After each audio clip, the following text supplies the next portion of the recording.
السلام علیکم ورحمۃ اللہ وبرکاتہ۔ اس وقت میں آپ کے سامنے سورہ الفرقان کی آیت نمبر 61 اور 62 یعنی 61 اور 62 کا ترجمہ لے کر حاضر ہوں۔ سماعت فرمائیے۔ اعوذ باللہ من الشیطان الرجیم، بسم اللہ الرحمن الرحیم۔ بڑا متبرک ہے وہ جس نے آسمان میں برج بنائے اور اس میں ایک چراغ اور ایک چمکتا چاند روشن کیا۔ وہی ہے جس نے رات اور دن کو ایک دوسرے کا جانشین بنایا، ہر اس شخص کے لیے جو سبق لینا چاہے یا شکر گزار ہونا چاہے۔ صدق اللہ العظیم۔ ان آیت میں بھی اللہ تعالیٰ نے اپنی چند تخلیقات کا ذکر کیا ہے۔ پہلی بات اللہ تعالیٰ نے ارشاد فرمائی کہ اللہ تعالیٰ نے آسمان میں برج بنائے۔ اب یہ برج کیا ہیں، ان کو سمجھنے کے لیے جن کا ذرا تفصیل سے ذکر پچھلی آیت میں آ چکا ہے، ہمیں سورہ حجر کی آیت نمبر 16 اور 17 اور 18 کا مطالعہ کرنا ہوگا۔ اس کا بھی میں ترجمہ پیش کرتا ہوں، سماعت فرمائیے۔ یہ ہماری کارفرمائی ہے کہ آسمان میں ہم نے بہت سے مضبوط قلعے بنائے، ان کو دیکھنے والوں کے لیے مزین کیا اور ہر شیطان مردود سے ان کو محفوظ کر دیا۔ کوئی شیطان ان میں راہ نہیں پا سکتا الا یہ کہ کچھ سنگن لے لے، اور جب وہ سنگن لینے کی کوشش کرتا ہے تو ایک شعلہ روشن اس کا پیچھا کرتا ہے۔ یہ آیات ہیں سورہ حجر کی۔ یہاں پر مولانا نے بھی کچھ تفسیر لکھی ہے، سید مولانا مودودی رحمۃ اللہ علیہ نے۔ آپ لکھتے ہیں اس برج لفظ کی تفسیر میں کہ برج عربی زبان میں قلعے، قصر اور مستحکم عمارات کو کہتے ہیں۔ قدیم علم حیت میں برج کا لفظ اصطلاحاً ان 12 منزلوں کے لیے استعمال ہوتا تھا جن پر سورج کے مدار کو تقسیم کیا گیا تھا۔ اس وجہ سے بعض مفسرین نے یہ سمجھا کہ قرآن کا اشارہ انہی بروج کی طرف ہے۔ بعض دوسرے مفسرین نے اس سے مراد سیارے لیے ہیں، لیکن بات کے مضمون پر غور کرنے سے خیال ہوتا ہے کہ شاید اس سے مراد عالم بالا کے وہ خطے ہیں جن میں سے ہر خطے کو نہایت مستحکم سرحدوں نے ایک دوسرے خطے سے جدا کر رکھا ہے۔ اگرچہ یہ سرحدیں فضائے بسیط میں غیر مرئی طور پر کھنچی ہوئی ہیں، لیکن ان کو پار کر کے کسی چیز کا ایک خطے سے دوسرے خطے میں چلا جانا سخت مشکل ہے۔ اس مفہوم کے لحاظ سے ہم بروج کو محفوظ خطوں یعنی فورٹیفائڈ اسفیئرز کے معنی میں لینا زیادہ صحیح سمجھتے ہیں۔ اس تفسیر سے اندازہ ہوتا ہے کہ مختلف مفسرین نے برج کے مختلف معنی لیے ہیں،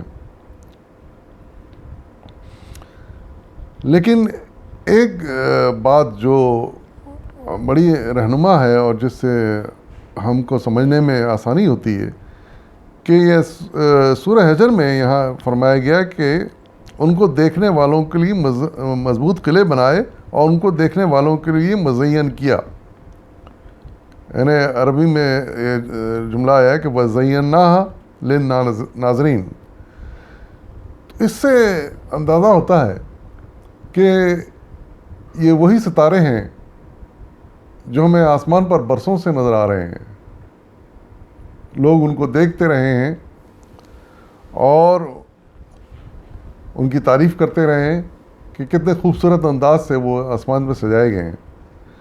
یہ وہ ستارے ہیں جو ایک گروپ کی شکل میں ایک جگہ جمع ہو گئے ہیں اور اسی طرح کے 12 گروپ بن گئے ہیں۔ تو پرانے زمانے سے لوگوں نے ان ستاروں کے مجموعے کے مختلف نام دے دیے کیونکہ یہ گروپ ایک طرح کی شکل بناتے ہیں اپنی، ان سے ایک طرح کی آسمان میں شکل بن جاتی ہے، تو اس شکل کے حساب سے پھر لوگوں نے ان کے نام دے دیے۔ اور پھر بعض لوگوں نے ان سے پھر قسمت کا حال معلوم کرنا شروع کر دیا۔ لیکن ہمیں یہاں پر قرآن کی بات سمجھنے کی ضرورت ہے کہ قرآن ان کے بارے میں کیا کہہ رہا ہے۔ قرآن ان کے بارے میں یہ کہہ رہا ہے کہ ہم نے ان کو محفوظ قلعے بنا دیا، یعنی ایسے قلعے جہاں نہ کوئی داخل ہو سکتا ہے اور نہ کوئی باہر نکل سکتا ہے۔ اگر کوئی داخل ہونے کی کوشش کرتا ہے، خاص طور سے شیطان کبھی کوشش کرتے ہیں داخل ہونے کی تو مار بھگا جاتے ہیں، ان کے پیچھے ایک آگ کا شعلہ مار دیا جاتا ہے تو وہ داخل نہیں ہو پاتے.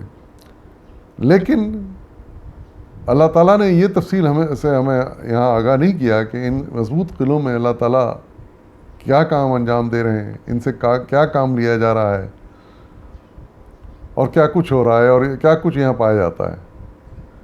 تو چونکہ آیت متشابہات میں سے ہے تو ہمیں بھی اس کی تفصیل میں جانا نہیں چاہیے، نہ الجھنا چاہیے. جتنی بات بتائی گئی ہے ہمارے اطمینان کے لیے وہی کافی ہے. کیا آسمان پہ ستاروں کے ایسے برج بنائے گئے ہیں جو محفوظ ہیں اور جہاں کوئی چیز داخل نہیں ہو سکتی، یہ ہمارے سمجھنے کے لیے کافی ہیں. دوسری بات پھر سورہ فرقان میں آگے بیان کی گئی کہ ایک چراغ بنایا گیا جس سے مراد سورج ہے، یقیناً اللہ تعالیٰ کی بہت بڑی تخلیق ہے. پھر ایک چاند بنایا گیا جو روشن ہوتا ہے سورج کی روشنی سے، یہ بھی ہمارے لیے بڑا فائدہ مند ہے. اللہ تعالیٰ نے اس کا ذکر کیا، اس سے ہم تاریخیں معلوم کرتے ہیں، دن معلوم کرتے ہیں. اور پھر آگے ارشاد فرمایا گیا ہے کہ جو چاہے ان سے سبق لے سکتا ہے اور اللہ تعالیٰ کا شکر گزار ہو سکتا ہے. یقیناً یہ سارا نظام، یہ سب کچھ اللہ تعالیٰ کا بنایا ہوا ہے. یہ نظام اگر اس طرح نہیں ہوتا اور اس طرح نہ چلتا تو زمین پہ حیات مشکل ہو جاتی، ہمارے لیے جینا مشکل ہو جاتا. اور جب بھی یہ نظام بگڑ جائے گا، اس میں خلل پڑ جائے گا یا یہ تباہ ہو جائے گا تو یہ دنیا اور یہ کائنات بھی تباہ ہو جائے گی، اور شاید وہی آخرت ہوگی، وہی قیامت کا دن ہوگا. تو ہمیں ان سب باتوں پر جو قرآن میں کہی گئی ہیں پختہ ایمان ہونا چاہیے، اور ہمیشہ اس کو اپنے مد نظر رکھنا چاہیے، اور کسی قسم کی غلط باتوں میں ہمیں نہیں پڑنا چاہیے.